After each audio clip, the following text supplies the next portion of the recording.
Last week, Russian Sherpa and Deputy Foreign Minister Sergey Ryabkov made a strong and clear statement about the boycott activity that Uncle Sam is systematically perpetrating against the BRICS. He said, "The US doesn't like everything that's out of its hands, so it's doing behind-the-scenes work to weaken BRICS." So what hidden tactics is the US using to weaken BRICS?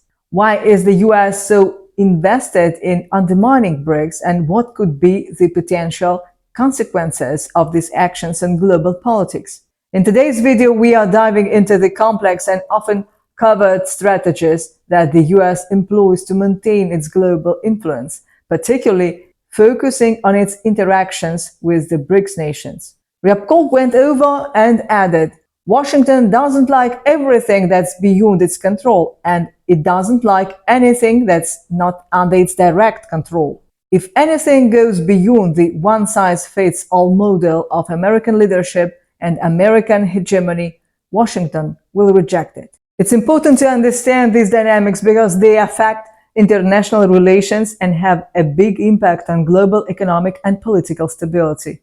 Come join us as we take a closer look at how these power struggles shape our world and uncover the hidden tactics behind them. There are efforts being made, including behind-the-scenes plots, to undermine BRICS, to disrupt projects, and to complicate the activities of its institutions. And that includes the New Development Bank, Ryabkov said. It's no secret that BRICS interacts with powerful states that have long been involved in international affairs and are well aware of US attempts to maintain its global influence. We have got our own channels, mechanisms, and forms of cooperation with each of the BRICS members, which keep developing despite and in spite of US resistance, Ryabkov said. The Russian Deputy Foreign Minister said that the BRICS countries are trying to find ways to make things more sustainable overall.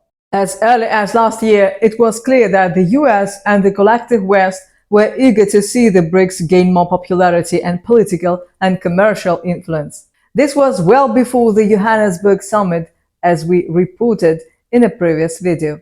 But at the time, our analysis might have seemed a bit premature to some folks. Now, those concerns we raised have become even more real. When you look closer, it turns out that the hybrid warfare being carried out by the collective West isn't limited to the BRICS countries. It's happening in all countries that don't agree with Western policies. First, let us define what we mean by hybrid warfare.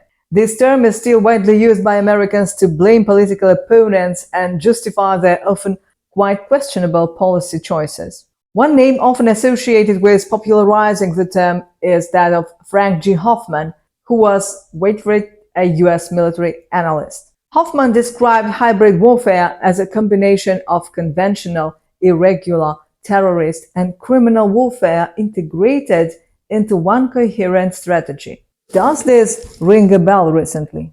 Hybrid warfare refers to the combined use of different techniques and tools, including conventional military attacks, guerrilla warfare, cyber attacks, disinformation, and other forms of psychological and social manipulation. The goal is to destabilize and weaken the opponent in a more effective and less predictable way than traditional conflicts. Well then, how does the US strategy affect global politics? As usual, however, in the midst of the projective syndrome, it is the US and the rest of the collective West that do these things first with the aim of conditioning the international geopolitical balance. Our investigation into US and BRICS relations uncovers surprising details you need to know.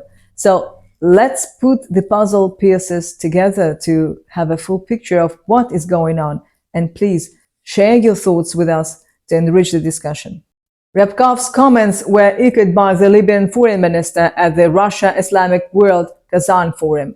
He said, "A hybrid war is being waged against Russia. The collective West wants a unipolar world in order to protect its privileges and interests. But now is a different time, and the principles upheld by the West are crumbling." So, as I said, this perception isn't just in BRICS countries. It's also the rest of the global South. Look at what's going on in Georgia, for instance. The threats towards Georgian MPs show that the US is getting hysterical over its waning influence. The US, European Union, and NATO have issued statements criticizing the recently passed foreign agents bill in Georgia. At the same time, foreign ministers from Iceland, Lithuania, and Estonia took part in protest rallies against the legislation in Tbilisi.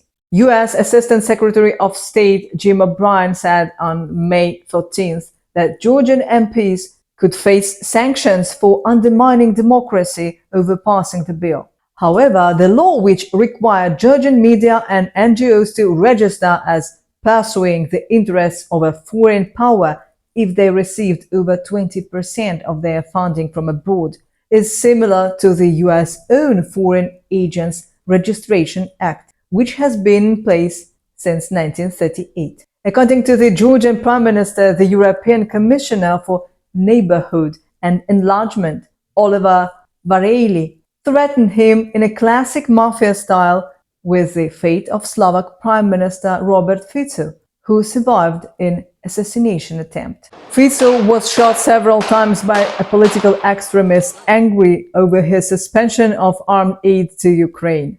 Repeatedly labeling a leader as a traitorous pro-Russian dictator can influence psychologically vulnerable individuals, potentially inciting them to violence to save the country and bring justice. He also said they want to make Georgia a proxy against Russia. There is serious interest. მეორე ფრონტი, ანუ ეს არის ერთადერთი მეორე ფრონტი, ხო, კიდევ ერთხელ გამიმეორებ. 2022 წლის დასაწყისიდან უკვე იყო სერიოზული ინტერესი საქართველოს მიმართ, რომ აქ გახსნილიყო მეორე ფრონტი, რაც რა თქმა უნდა სერიოზულად დააზიანებდა ასე ვთქვათ, რუსეთის პოზიციებს, ორ ფრონტზე ბრძოლა არ იქნებოდა მარტივი რუსეთისთვის, მაგრამ ეს ყველაფერი გაანადგურებდა ჩვენს ქვეყანას. მაგრამ ნუ ვიღაცებს არ ადარდებდათ საერთოდ ჩვენი ქვეყნის ბედი, ერთ-ერთი რაც აინტერესებდათ იყო რუსეთის პოზიციების შესწდება. Despite reassurances from BRICS countries about respecting international institutions and not opposing the collective West, the US feels threatened and undermines the BRICS project with hybrid warfare.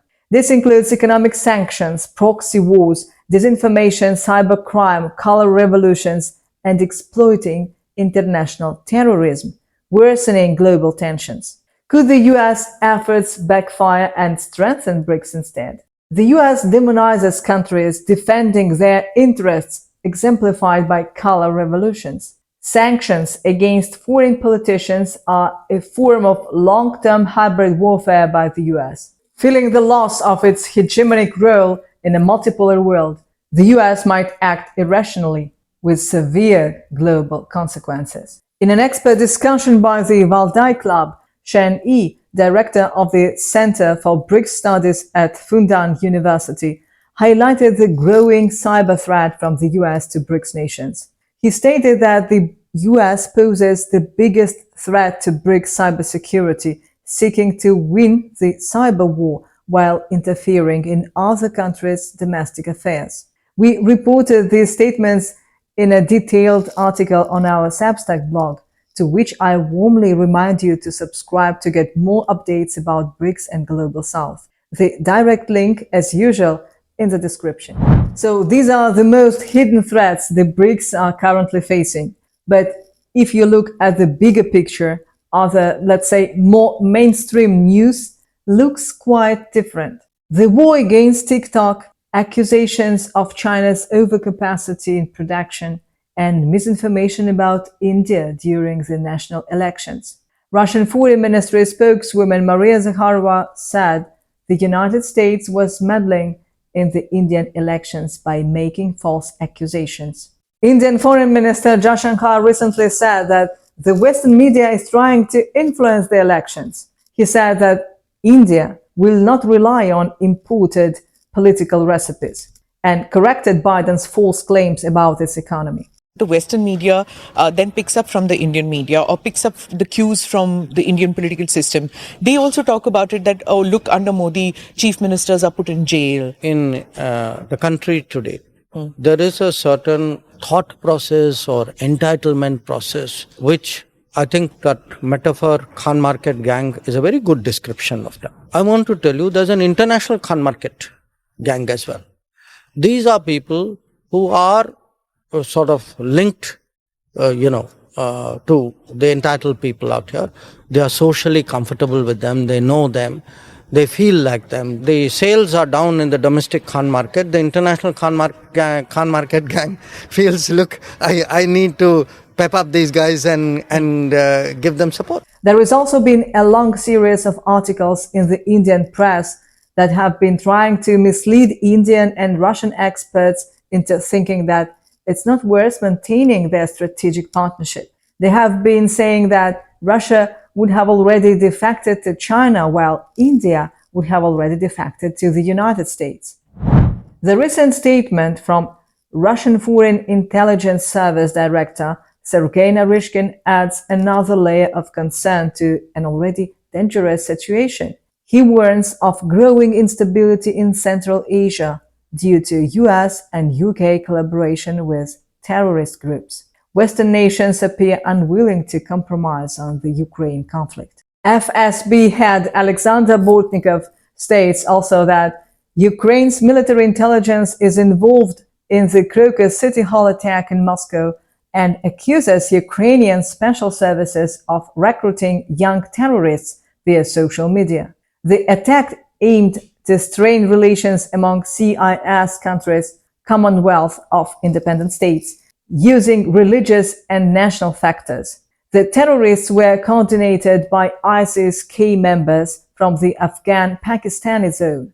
Bortnikov highlights the ongoing hybrid war tactics by the US, UK, and NATO, adding to global and regional tensions. Hybrid warfare is a new and dangerous form of conflict that combines traditional military tactics with methods like cyber attacks, disinformation campaigns, and economic coercion. This type of warfare has become more common in the 21st century, used by both state and non-state actors to advance their interests without starting full-scale wars. It presents significant challenges for international security and stability, especially for BRICS and Global South countries, which often lack the resources to counter sophisticated attacks and are more vulnerable to economic coercion.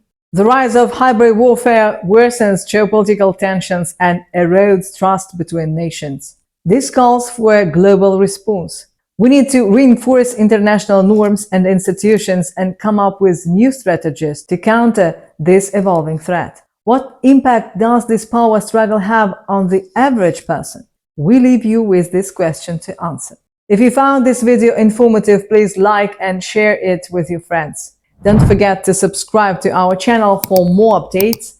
Leave a comment below with your thoughts on the impact of hybrid warfare on global politics and in our ordinary life. As we move forward, it's crucial to stay informed and critically analyze these developments. Remember, understanding these issues is the first step towards meaningful dialogue and change. Thanks for being with us. Thank you for watching.